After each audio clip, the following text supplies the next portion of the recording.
अस्सलाम वालेकुम, आप देख रहे हैं टेक्निकल पेज साहब। मेरा नाम है बाबुल याशमी। कल की वीडियो में मैंने बताया था कि बीटीसी जो है वो थोड़ा बहुत नीचे आएगा एक दफ़ा। क्यों आएगा नीचे वो मैंने सारा कल की वीडियो में बता दिया था। साथ में एथेरियम भी और बाकी कुछ कॉइन्स के बारे में भी हमने डिस्कस की थी। आज फिर हम देखते हैं मार्केट की अपडेट के बारे में। क्रिप्टो में अगर आपकी इन्वेस्टमेंट है तो डेली आपको अपडेट रहना बहुत ज़रूरी है। तो चलते हैं कंप्यूटर की स्क्रीन पर और देखते हैं हम कि कैसी जा रही है मार्केट और कब तक ये नीचे आएगी फिर कब ऊपर जाएगी। यहाँ पे बीटीसी के चार्ट को हम 4 आवर के टाइम फ्रेम के ऊपर देख रहे हैं, क्योंकि अभी मार्केट जो है वो इस हालत में है कि हम उसको 4 आवर के टाइम फ्रेम के ऊपर भी देख सकते हैं। पहले हम डेली की कैंडल इसलिए देखते थे क्योंकि मार्केट में कोई मूवमेंट नहीं होती थी, तो हम डेली की कैंडल देख रहे थे। लेकिन अभी 4 आवर के टाइम फ्रेम के ऊपर भी हम जो है वो मार्केट को जज कर सकते हैं।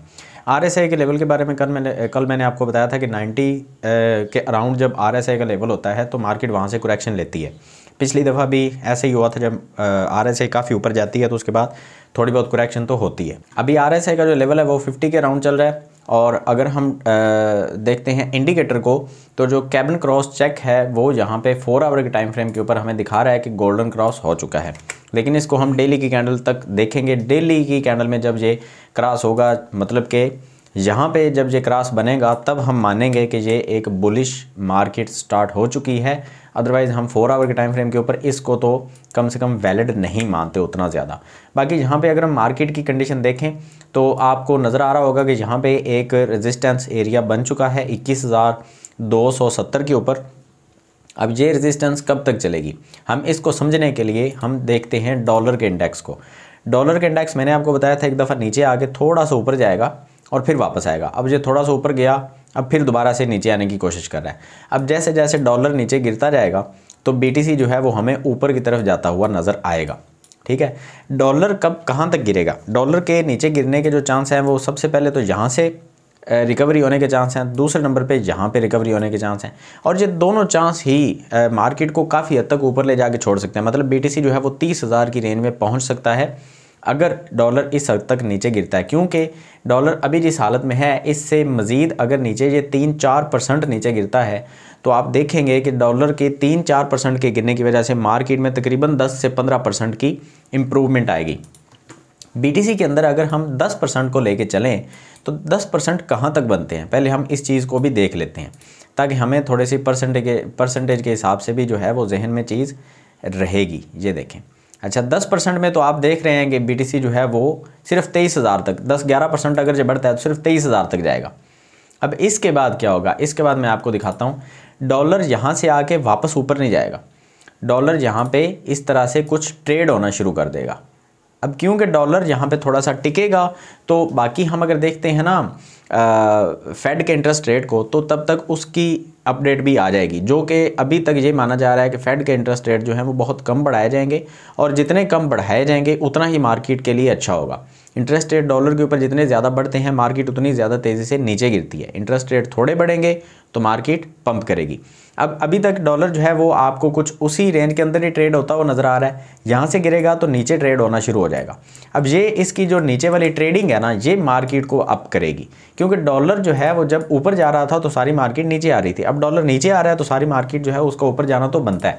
और बीटीसी की जो एक रिजेक्शन बनेगी ना, वो बनेगी तकरीबन 23,000 के करीब एक रिजेक्शन दोबारा बनेगी।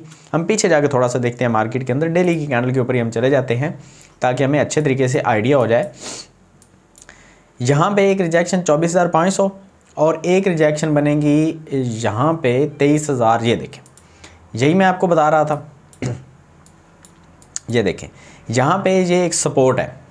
आपको पता है जब मार्केट नीचे होती है तो वो एज आ रेजिस्टेंस उसको लेती है और जब ऊपर होती है तो वो एज आ सपोर्ट लेती है। अभी मार्केट नीचे है तो यहाँ पे 23,000 के अराउंड एक रेजिस्टेंस बनेगी और ये रेजिस्टेंस इसको ऊपर जाने से थोड़ा सा रोकेगी। लेकिन उसके बाद डॉलर की देखेंगे डॉलर की कंडीशन क्या है, उसके हिसाब से बात करेंगे।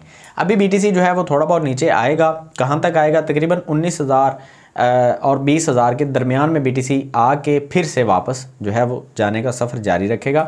एथेरियम को अगर हम देखते हैं तो एथेरियम को हम यहाँ पे अगर देखें 4 आवर की कैंडल के ऊपर, तो यहाँ पे तो एथेरियम जो है वो रीटेस्ट थोड़ा बहुत करीब आके, मतलब ऐसा समझ सकते हैं कि रीटेस्ट हो गया है और दोबारा वापस जाने की तैयारी कर रहा है। लेकिन अभी मज़ीद अगर हम डेली की कैंडल के ऊपर आते हैं तो आपको नज़र आएगा कि एथेरियम जो है वो इतनी जल्दी यहाँ से नहीं जाएगा जब तक यहाँ पे रीटेस्ट नहीं होगा, और ये तकरीबन 1400 की रेंज बनती है। आपने इस चीज़ के ऊपर नज़र रखनी है कि एथेरियम 1400 की रेंज में आ सकता है, वहाँ पे आपकी एंट्री बननी चाहिए। बीटीसी की डोमिनेंस की बात करें तो बीटीसी की डोमिनेंस में हमें डेली की कैंडल के ऊपर हम यहाँ पे एक क्रॉस बनता हुआ नज़र आया, जो कि बहुत अच्छा साइन है मार्केट के लिए। और टोटल मार्केट का कैप भी तकरीबन 924 बिलियन है, तो मार्केट कैप जो है वो भी तकरीबन जब 1 ट्रिलियन के करीब पहुंचता है तो यहाँ पे एक रेजिस्टेंस तो बनती है खैर, लेकिन फिर भी क्योंकि बीटीसी के अंदर एक अच्छी मूव हमें देखने को मिली है और मार्केट सारी को एक अच्छी सपोर्ट देखने को मिली है, और इस वक्त कोई इतना ज़्यादा फंड भी क्रिएट नहीं किए जा रहे मार्केट में, तो बुरी खबरें थोड़ी बहुत दब चुकी हैं, अच्छी खबरें मार्केट में ऊपर उभर रही हैं, तो ये मार्केट के लिए एक बुलिश तो खैर खबर हो सकती है। एथेरियम की डोमिनेंस देखें तो सेम एथेरियम के अंदर भी हमें यहाँ पे डेली की कैंडल के अंदर बहुत पहले एक गोल्डन क्रॉस बनता हुआ नज़र आ गया था, ये भी अगेन एक बहुत अच्छी खबर है। बीएनबी की डोमिनेंस को देखें तो बीएनबी की डोमिनेंस थोड़ा सा डरा रही है। यहाँ पे गोल्डन क्रॉस तो बना हुआ है, ये देखें गोल्डन क्रॉस तो है, लेकिन यहाँ पे डेथ क्रॉस बनना भी स्टार्ट हो चुका है, मतलब बनने के करीब है। अगर ये लाइन ऊपर जाती है और ये वाली लाइन नीचे आती है तो ये एक डेथ क्रॉस जो बनेगा ये बीएनबी की डोमिनेंस के लिए अच्छा नहीं है।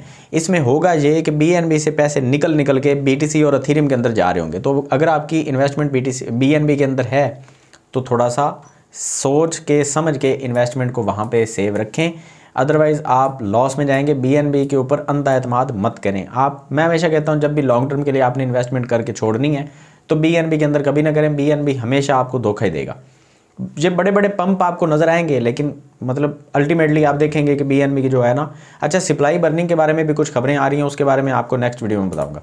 एलटीसी जो है वो उसका गोल्डन क्रॉस बन चुका है एलटीसी का, और ये डेली की कैंडल के ऊपर बना है, डेली की कैंडल ही हम देख रहे हैं एलटीसी के अंदर। तो यहाँ पे एलटीसी के ऊपर जाने के चांस हैं। आपने एलटीसी को कहाँ पे पकड़ना है, जब एलटीसी 75 के ऊपर आएगा तो थोड़ी बहुत इन्वेस्टमेंट एलटीसी के अंदर लाजमी करें। आपको ये इन्वेस्टमेंट कम से कम, यहाँ पे मैं आपको दिखा देता हूँ, कम से कम आपको 18% या 15% की प्रॉफिट दे के जाएगी एलटीसी के अंदर, ठीक है। और ये 15% की प्रॉफिट या 18% की प्रॉफिट जब आपको मिलती है इस तरह की मार्केट के अंदर तो बहुत मज़ा आता है। लिंक कॉइन की बात करें तो इससे थोड़ा सा दूर रहिएगा, क्योंकि बाकी सारी मार्केट की कंडीशन कुछ और ही है और लिंक कॉइन हमें कुछ और ही बनता हुआ नज़र आ रहा है। यहाँ पे अच्छा खासा एक मौका था कि गोल्डन क्रॉस बनना था और सारी मार्केट जो है, लिंक मार्केट जो है इसने ऊपर जाना था, लेकिन ऐसा हुआ नहीं। मार्केट बहुत बुरी तरह से गिरी और लिंक कॉइन जो है वो दोबारा से 2 लाइंस के अंदर फंस के चल रहा है। अब ये एक बुरा साइन है, अच्छा साइन नहीं है। फिर भी यहाँ पे एक सपोर्ट तो खैर बनी है, लेकिन ये सपोर्ट ज़्यादा टिकेगी नहीं मेरे ख्याल से। लिंक कॉइन से थोड़ा सा दूर रहिएगा। अच्छा, डॉज कॉइन की अगर हम बात करते हैं तो काफ़ी सारे लोग क्योंकि डॉज के बड़े आशिक हैं, दीवाने हैं, तो डॉज के अंदर भी सेम हमें पैटर्न वही बनता हुआ नज़र आ रहा है। मतलब कि यहाँ पे क्रॉस हुआ है 50 की मूविंग एवरेज ने 200 की मूविंग एवरेज को क्रॉस तो किया है, लेकिन फ़ायदा कोई नहीं हुआ क्योंकि उसके बाद डॉज जो है उसकी मार्केट ऊपर नहीं जा सकी। और ये मैं आपको बताऊं, ये जो क्रॉस हुआ था ना, ये हुआ ही इसीलिए था कि इलॉन मस्क की एक खबर आई थी, इलॉन मस्क की तरफ से ट्विटर की, और उस खबर की वजह से ये पंप किया था। मैं आपको हमेशा कहता हूं जब भी कोई कॉइन खबरों की वजह से ऊपर नीचे हो रहा होता है ना, उससे दूर रहा करें, उसके अंदर एंट्रियाँ मत लिया करें। अच्छा, मैं आपको बताऊँ OKB के अंदर मैंने जब कहा था ना कि OKB के अंदर आप इन्वेस्टमेंट करें, उस वक्त इसकी प्राइस तकरीबन $11 के करीब थी और अभी इसकी प्राइस जो है वो तकरीबन $30 के करीब है। तो OKB एक बहुत अच्छा कॉइन है, मेरा फेवरेट कॉइन है। आप चाहें तो इसके अंदर भी इन्वेस्टमेंट कर सकते हैं, अच्छा खासा आपको यहाँ पे नफ़ा देखने को मिल सकता है। अच्छा, मैंने कुछ और कॉइन्स भी आपके साथ शेयर किए थे। एक तो मैंने बताया था आपको LDO। अब LDO के आप कारनामे देखें कि यहाँ पे LDO ने कितना ज़्यादा पंप किया है, 180% तक। अब LDO जो है वो लिडो फाइनेंस का एक टोकन है, तो ये भी एक अच्छा टोकन है, आप इसके अंदर भी इन्वेस्टमेंट कर सकते हैं। मैंने इसको बहुत महंगा ख़रीद लिया था, तकरीबन $3 के करीब मैंने ख़रीदा था, और उसके बाद मार्केट जो है वो सारी की सारी बैरिश होना स्टार्ट हो गई। मैं अभी भी लॉस में हूँ, लेकिन खैर कोई बात नहीं, $2 तक पहुँच गया है, $3 तक भी बहुत जल्दी पहुँच जाएगा। और उम्मीद करता हूँ कि मेरी जो इन्वेस्टमेंट थोड़ी बहुत इसके अंदर फंसी हुई है वो भी निकल आएगी। अच्छा, इसके बाद हम बात कर लेते हैं थोड़ी सी जो है कोनों के बारे में। कोनों के बारे में मैंने आपको कहा था कि ये कॉइन आपको बड़े बड़े पंप दिखाता है और बड़ी बड़ी जो है प्रॉफिट आपको देके चला जाता है थोड़े दिनों के अंदर ही। आप देखें कि कोनों के अंदर जिन लोगों ने यहाँ पे इन्वेस्टमेंट की होगी, एक ही कैंडल ने 60% की प्रॉफिट दी, फिर उसके बाद ये कैंडल 16%, फिर एक कैंडल 21%, फिर यहाँ पे अगर आप देखें तो आहिस्ता आहिस्ता से पंप तकरीबन 34% तक पंप जो है वो बन चुका है।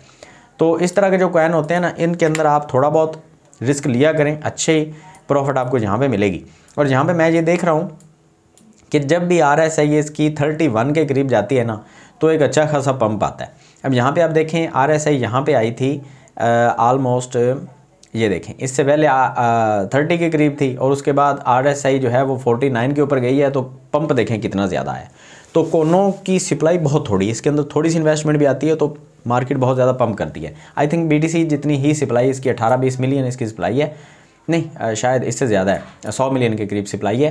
तो ये बहुत ज़्यादा कोई सप्लाई नहीं होती 100 मिलियन। तो इसके अंदर आप थोड़ी बहुत इन्वेस्टमेंट करके अच्छी खासी प्रॉफिट आप निकाल सकते हैं। 50%, 60%, 100% तक ये कॉइन है जिसके बारे में थंबनेल में आपने देखा।